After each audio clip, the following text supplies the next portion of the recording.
So here we go, 1st and 10 now.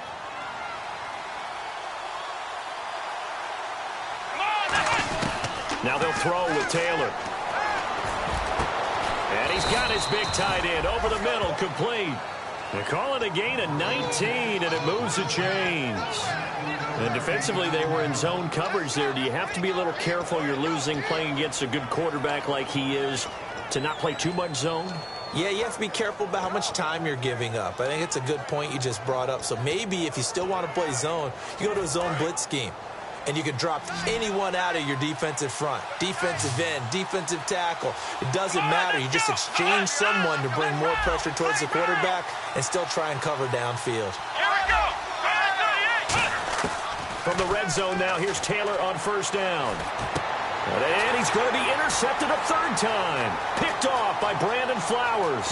And he'll bring it all the way back just a yard or two shy of midfield. And a big face mask penalty here, 15 yards. You never want to get your hands up in the face mask area because your fingers can get tangled up there, and that can hurt you as a player.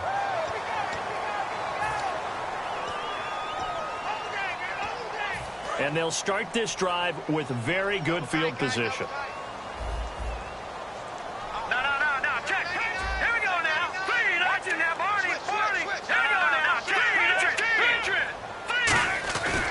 Lamar Miller. And this play will be blown up. He'll lose yardage back at the 38. It's a loss of 2 there, bringing up 2nd down.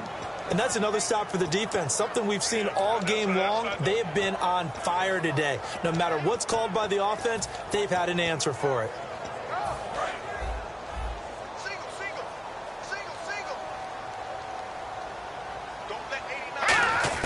Cousins now on 2nd down. Caught on the right side by Jones. They pick up 12 on the play there, and they move the chains. When you see zone defense and you know you've got a drag route on as your primary call, you've got to be really careful as a passer about how far you let your guy go because he might wander into some tough coverage. A 1st down carry now for Miller. And he's going to take this one down to about the 23-yard line. Give him 3 on 1st down.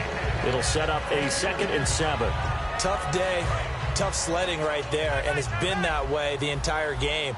Not a whole lot of room to ramble for him. Yeah, you're right. It's been that way all afternoon. Didn't get a whole lot better there. Flush to his right. That is caught inside the 5. And they do stop him, but he takes it all the way to the 2. Looked like the defense put pretty good pressure on him, but he's able to flush out to his right to try and evade people. On the run, had to get on his horse. Still accurately throws a nice pass for a 1st down. All right, now, lucky 56. Lucky 56. Here we go. Now a play fake here on 1st down. And he just throws this one away. Smart decision here this close to the end zone, and it brings up 2nd down. So the incomplete pass brings up 2nd down. A pretty good coverage there, and both of these defenses, they've had good coverage throughout this one. No doubt about it. And he takes it into the end zone for the Dolphin touchdown. Lamar Miller punching it in from a yard away. And the Dolphins have tied it. Now they can take the lead with the extra point. And this one through the uprights and good. The kicking team out for Miami as they will send this one away. And they will not get a chance to return this one as it's through the end zone for a touchback. And the Bills offense comes out ready to take over.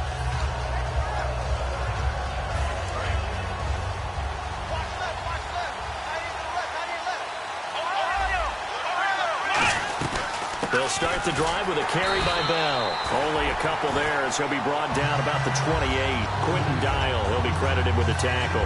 Some of the most unselfish players on any football team, defensive tackles, because we ask them to just eat up blocks and allow other people to make tackles. But when he can make a play himself, as we just saw there, that's a big day. Thomas, the lone receiver, left. On 2nd down, Taylor. A hit as he throws there, incomplete. Stephon Diggs, his intended receiver, and it's 3rd down. Well, that play's a statistic. that's going to go on the defensive team stat sheet. Won't necessarily reflect in hours, right, the overall game sheet. But you and I know that they keep count on pressures, hits on quarterbacks, all those things, hoping to increase that throughout the game. And here we are in the fourth quarter, and they got a big one. Yeah, it's such a close game, a very big one. Well, even after all those interceptions, he's not deterred, still confident to go deep at work there. I think all the old rules about playing that position still apply. If things go wrong, you still act like you're the best player out on the field. You still carry that supreme arrogance with you and continue to fire the ball. I've seen guys have games like this, and this is where you find out if you're great or not. Can you overcome some interceptions and still lead your team to victory? On second down, here's Taylor. And that is incomplete. So the grab there by the defense, the holding penalty call. One of the toughest things about playing defensive back is pattern reading, trying to figure out what they're doing. And on that one, they had the fly, just sending a guy downfield with the in route accompanying it, what people call a dagger route, trying to hit the guy underneath after the clear out. In this case, though, they're not able to get it done. Yeah, they said forget the underneath route. They went for the guy on the fly, but as you said, incomplete. And now it looks like they're going to be in the hurry-up. Now Taylor to throw on second down. Coleman has it here right side. That throw good for only a couple. It brings up third down. Offense coming up, needing 2 yards on third down.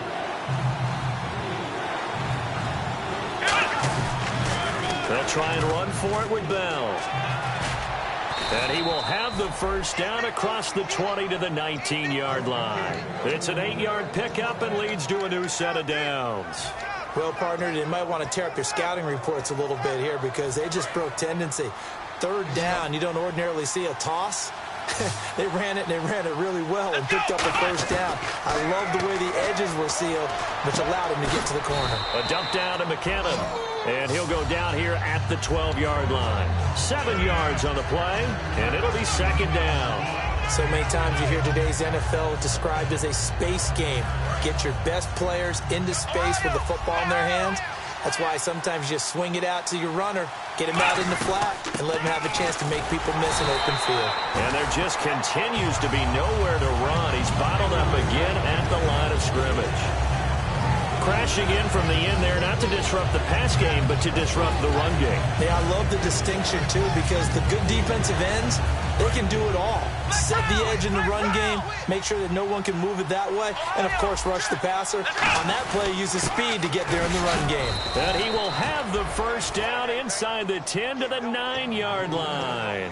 Football's such a game of tendencies, down and distance, and on 3rd and inches, 3rd and 1, you think, yeah, the fullback's probably going to get the ball, but when you get to 3rd and 2, most of the time that's either the running back or a pass play. So that's a nice tendency breaker by the offensive team there. Hand it to their big guy to pick up a first down. First and goal here from the 9. Now they'll try to sweep with Bell, and they'll get him down here at about the 5-yard line. Give him 4 on the carry there. It's second and goal. Now the Dolphins are going to halt the action here. It's a timeout. It's just their first. They've got 2 more to use here in the final stages. And now for the offense, this is play number 11 here on this drive. Let's go.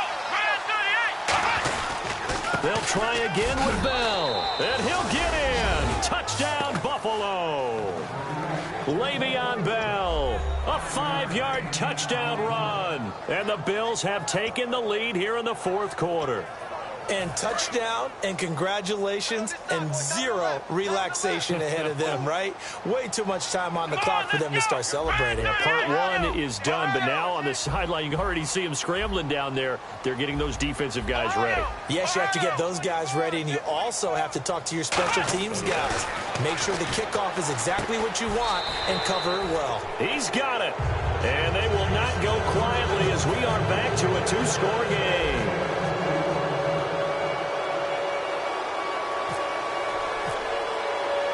Set now to kick this one away, and off it goes. This is fielded a couple yards deep. And in hindsight, probably should have stayed where he was, as he'll only get back to the 16-yard line.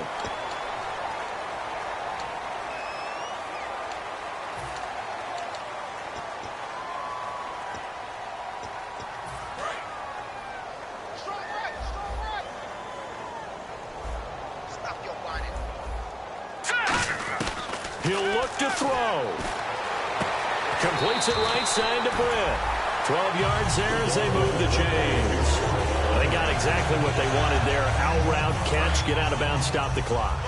And I have to criticize defense here because you know the situation. You want to keep them inbounds and have the clock run.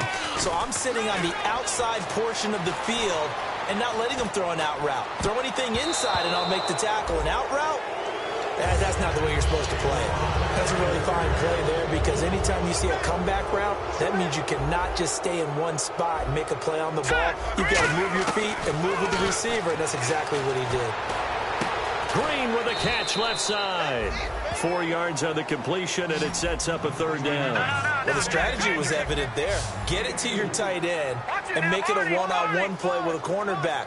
Who's usually going to win that one? The tight end, but not there. Not in this situation. How about the corner defeating that logic and making a really nice tackle? And Green with a catch left side.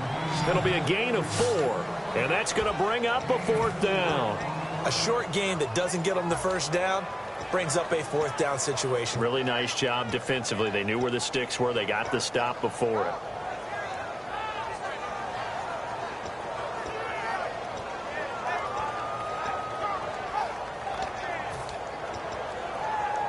Down 7, and they've got to go for it here on fourth down.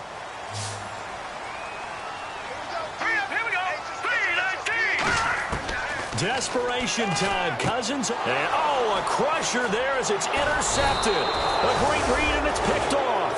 And they will set up shop at their own 46-yard line. The Bills' offense now, they get set to head back on the field. They have the lead, obviously, late in the game. I guess the good news for them is if for some reason they would make a mistake, a field goal does the opposition no good. Everyone loves to have a little bit of a cushion, and that helps you immense. Now the Dolphins are going to take another timeout here. That'll be their second, so one more chance to stop the clock here, and we'll be back.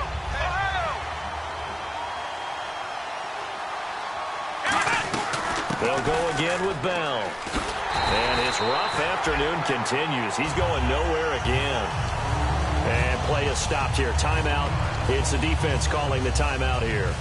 That'll be their third and final stoppage here as we step aside. Thomas, the lone receiver, left. On third down, here's Bell. And he'll get it out to midfield. Looks like, they'll spot it right at midfield at the 50. It's a 7-yard run, but it does bring up fourth down. And that looked like some pretty easy yardage there right up the gut. And he's a guy that has some height to him. So when you don't have to drop a shoulder or create or get through contact or trash, makes it a lot easier to stay upright, see the field, and make a run as we just saw there. The Dolphins getting set to go here. One possession game. Time very much a factor. How does the offense handle this situation? Well, in a lot of cases, they should be somewhat relaxed. And I know that's counterintuitive because this is a pressure situation. But this is Friday practice every week of the season. You go over this situation, having to go downfield, limited timeouts, got to get out of bounds and keep the drive going and set yourself up. Defensively, you can't just lay back and let them do whatever they want. So it is a cat and mouse deal here. How much pressure will the defense bring, and how much pressure can the offense handle? We're going to find out.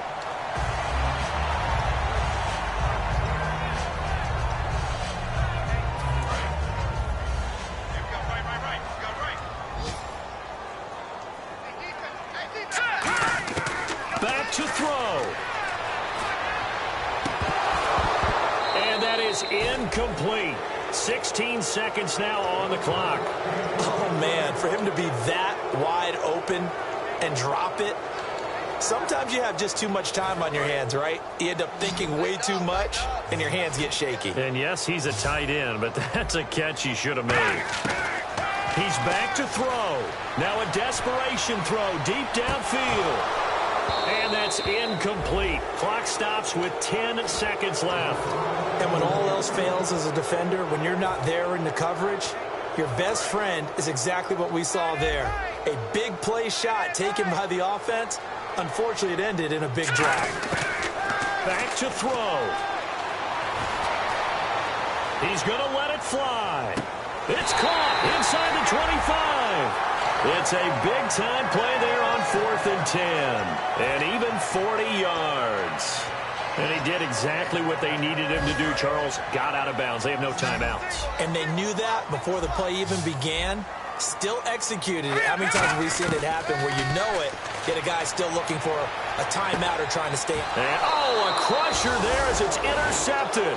Picked off by Casey Hayward. And that is going to seal this victory as time runs out. And partner, this first week, this first game that we get to call together, so special every year, week one. You had the flyover, the big American flag out there before the game, all the hoopla, just having football back, so special. It is an opening day, opening game. There's just nothing like it because you really build to a crescendo. But the best part for us is that crescendo lasts for a while. Opening game here, an entire season. We get into the playoffs, to the Super Bowl. I was really excited. I could barely sleep last night. I can't imagine being a player.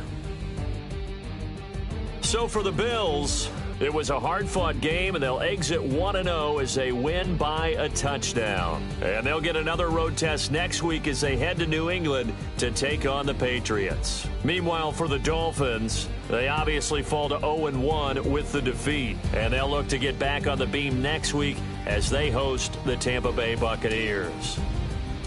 So that'll do it for us. For Charles Davis and all our crew, I'm Brandon.